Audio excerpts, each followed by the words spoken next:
Hey, this is Spartan300 and I like StarCraft 2 no matter how bad I am at it. So, this match was great. I actually haven't had a defeat in a long time, and I'm feeling very good about that. It's probably because my macro has improved massively, and it's probably better than what most Bronze Leaguers have, which I am, quite unfortunately. Yeah, I feel as though I'm a lot better than most Bronze Leaguers. It's just that, I keep on screwing up on my league placement. And also, what I said, at some point, I was 8th place in Bronze League. It probably would take 2 more matches to get promoted to Silver. But I thought that, once you're in the league, you're stuck there. So I left the league. I went the league placement. Then I ended up, 100. So then I kept on leaving and retrying to get into, Silver. And it was a giant mess. So I recently just decided to settle with what I got. And now I'm, 11th in Bronze now. And I'm going up pretty fast. I'm probably going to play another match of StarCraft right after this. Because so far, I'm very much enjoying myself. So, as I said in a previous video, I, against Protoss, go 14 fast expand, which I am going here. So now this match, it doesn't really have much of the, harassment going on. I really want to talk about the, big end battle that ends up deciding this match, because that is where my macro really helped me out, and then my micro has improved a lot recently, because I've decided to hotkey my casters. I also recently decided that Phoenixes are awesome, and I've started using a lot of them in my builds, and it's actually really awesome because if the enemy ever has an Immortal or anything like that, I just pick it up. It's then useless for a couple of seconds, and I just love Phoenixes in general. It's really nice against Terran also because if they ever have some siege tanks or anything, I just rush in, pick them up, and with few Phoenixes don't pick up the siege tanks, or if there are none at all, I just wipe out all his medevacs.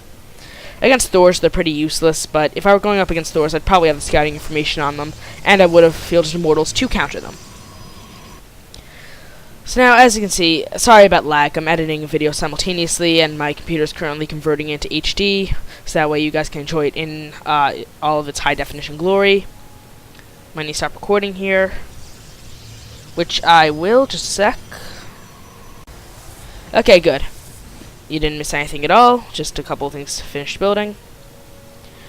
So my expansion is going pretty well. It seems like he's going for a one base all-in build, but doesn't even go all in. He doesn't really manage his money that well. He gets a pretty big build up right now. If you look at me, I'm not really floating that much cash. With a little cash I do end up floating and try spending as much as I can. Also, another really cool thing that I've recently managed to do is that I managed to hotkey my guys so well and manage the hotkeys so well that whenever I press 2 and 9's building, I just build guys. Because what has it, you see that there are the extra slots, so to get rid of the money, I could just build stalkers. That's actually not a good thing because only one guy builds at a time. And the second that you click it, you spent the money on the guy. So that means that you spend money on guys that aren't building until the first guy builds, and the second guy builds, and the third, when that money could be going instead towards another gateway, or that could be going towards a robotics facility, or upgrades, or... So it's really bad to queue up units like that. So I managed to avoid queuing altogether. Unfortunately, it does mean that every once in a while I do forget to build entirely, either because my concentration is somewhere else. So I decided to either, unless I'm not going to build anything at all, I've decided to just not... I decided to queue only up to 2 guys. That way I don't lose too much. Also, another thing I do is that I put all my construction that isn't military, in other words, all my military buildings, pretty much anything that isn't a Nexus, on one hotkey, so that way I can, look at the hotkey.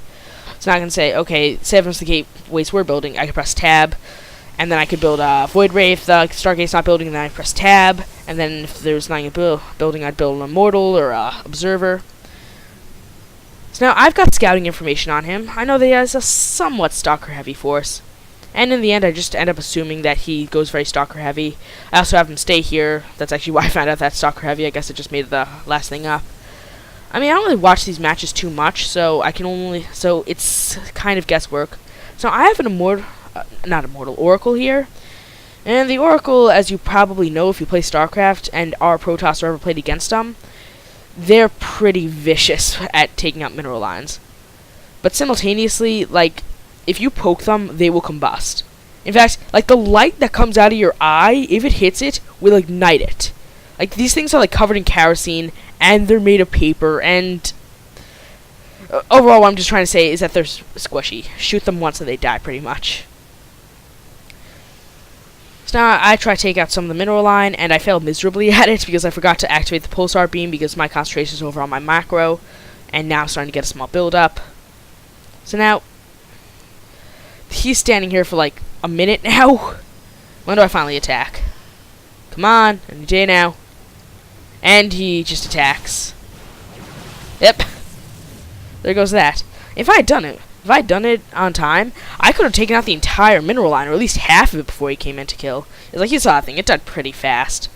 I mean, overall, Stalkers, like, they're not really that good. They're pretty much only good at numbers, as is anything in StarCraft. You know, the idea that saying that something is good in numbers is a pretty ridiculous statement, because what isn't good in numbers? So now, there's a period of passiveness. I have the, what's it called? Did I take that out yet? Now I still have my, where is it? Where's my observer? Units. Observer. And, oh, there he is. Right next to the mothership core. Try select him. There he is, right there. See him? Okay, good. So now, I have a lot of immortals. Oh, well, I will have a lot of immortals. I'm building up 2 extra robotic space, that way I can get the immortals. I built a couple of void rays.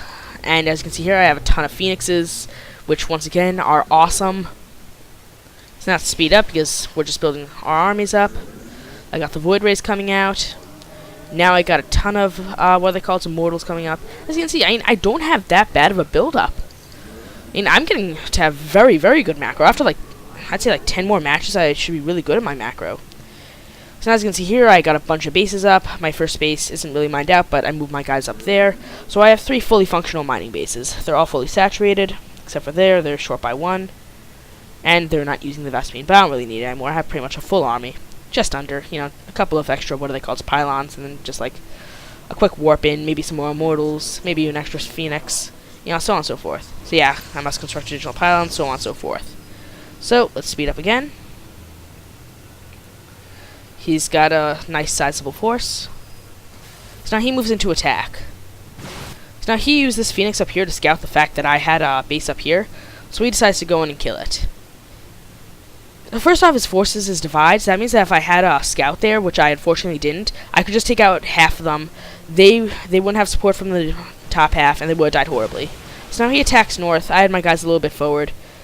So I decide, I can probably lose the base. So I'm a little bit delayed. I'm waiting for the immortals to get here, so on and so forth. I sent in my probes. He managed to take out, like, probably a zealot. Nope, maybe not. So now I decide to move in. So now I send them slowly because I know that the phoenixes are significantly faster than the rest of my army. The one annoying thing about them, even still, they're awesome. So now I move them off to the side so that way I can separately hotkey them, so that way I can just lift up a bunch of guys. I also want to activate the, the Void Rays prismatic alignments. Now that I have that upgrade, I have all the powers I need on. So now I can concentrate fully on picking guys up. So as you can see, I pick up a couple of zealots. I probably should have picked up the immortals, and then I realized that later, so I start picking up immortals later on. So now, as you can see, my force is much smaller, but I have a ton of immortals in this force anyway. And immortals, once again, are amazing for killing stalkers. I think I actually said that in a previous video, but even still, they're amazing at killing stalkers. There's just no doubt about that. I also have all these void rays for getting super powerful. I have a bunch of phoenixes that I forgot about, so then I start picking guys up. So he decides to run away.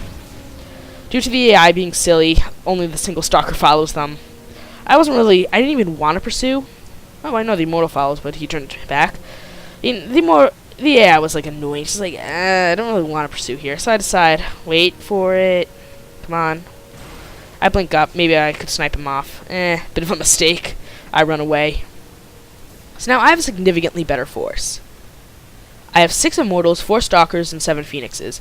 He has 10 stalkers, a void ray, and an immortal. So now I move in for the kill because I saw this tiny force.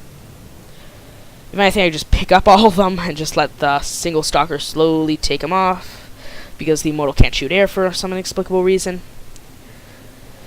So, let's speed it up, wait for the engagement. I'm waiting for some more guys to come in. I have a large amount of guys coming in. Got 4 more, not 4, 2, 4, 6 immortals, 3 void rays, and 2 stalkers. Vicious for what I'm going up against because the phoenixes deal with the void ray, the immortals deal with the stalkers. So now I go into scout just to make sure that I have enough guys. Something really cool about the phoenix is that I can actually move while shooting, and it can also turn around and then move at the same speed and shoot. It's really cool for making fun run-bys. So now I start picking up the immortals. Wait.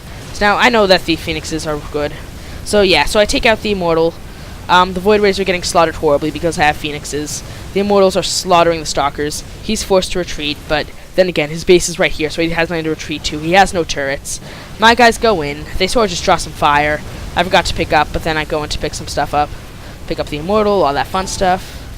Excuse that noise. That just means that the video is done being converted to HD.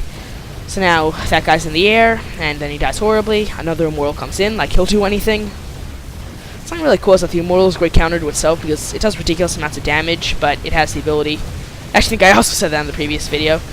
Sorry, I just did the previous video, so now I'm getting really mixed up with what I did and didn't say. It's a bit of a pain, but hey. So now he retreats to the south. I decide that's not really worth pursuing. So I take out the assimilator. I go up. I retreat because I'm not in too good spot. I'll just let my ground forces take him out. So I go for a fun run by on the, Void Ray. Now that the Void Rays couldn't have taken him out alone. I start killing a bunch of stuff. And GG. Oh, no GG. Ah, that guy doesn't have good sportsmanship. But even still, GG. Very good game. It made me realize that my macro and micro is much better than I thought. So, I'm Spartan300 Therm. A like and subscription are appreciated, and I will see you next time.